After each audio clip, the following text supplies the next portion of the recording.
It is back to school time. That means parents gathering a lot of important documents. There's so many papers already to sift through, right?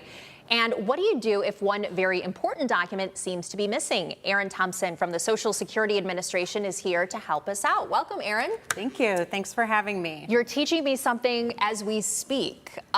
We need to have a Social Security card for our child. When? In what instances? So generally when you're registering your child for school, if you're switching schools, when they're going to get their state ID, their driver's license, their temps, there's lots of, when they're going to get their first job, they may need their, they're going to need their Social Security card. And that's when we figure out as parents, we don't know where they're at.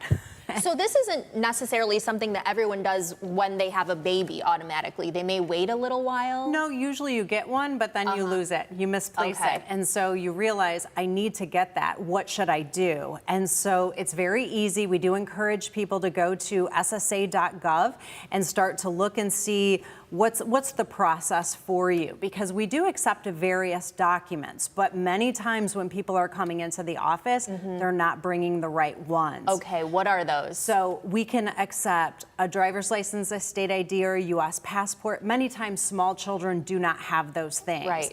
So we can also utilize a life insurance policy if they have that, if they have a current medical record, but the medical record has to be signed, dated, and stamped by their doctor. So it's those three things. And so a lot of times they'll come in with shot records, but they're not signed, dated, and stamped, or they're very old.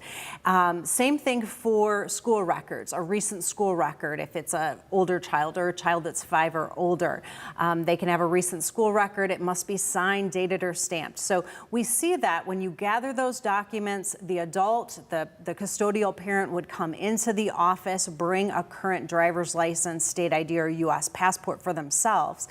If you're taking care of a child that is not yours, then we would also need to see custody paperwork so that we can send the card. And then it takes about 7 to 10 days from the time that you come into an office for us to issue a card to you via mail. Yeah, and all those things, maybe going to your doctor's office and getting the signature or the school could take some time as well to get that back, especially in the summertime. And we've done a lot of things online now. You can actually start the application online at ssa.gov to save yourself a little time. It gives you a list of documents that we can accept.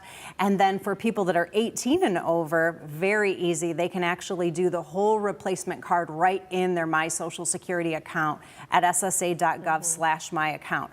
Social Security cards are free, so if you see a site charging or someone says, I can help you, it's going to cost money, please know that our agency is not charging for Social Security cards. One of the things, I didn't listen too much when I was a kid, but one of the things I do remember my parents saying is, like, guard that Social Security card with your life. So when Very protective So of it. when it comes, don't carry it in your wallet. Your wallet could get lost, it could get stolen. Have a safe place for it, because it is a very important document, and you're going to need it for many milestones in your life. New jobs, going to school. You're going to need it at various times, and you want to make sure you know exactly where it is, but you don't want it to be accessible to the wrong people. Yeah, you want to be able to grab it out of the office, or I even think it's smart. People have these little locked up files and stuff in case there's a weather event. They need to just grab everything that's important all at once, because you generally know in advance when you're going to need the card. You don't need to carry it daily. You do not need to carry it daily. Okay, remind us one more time how we get in touch with you guys at their 2 Social Security offices in Toledo. So in Toledo, we have one downtown Toledo in the 4 Seagate building, 10th floor.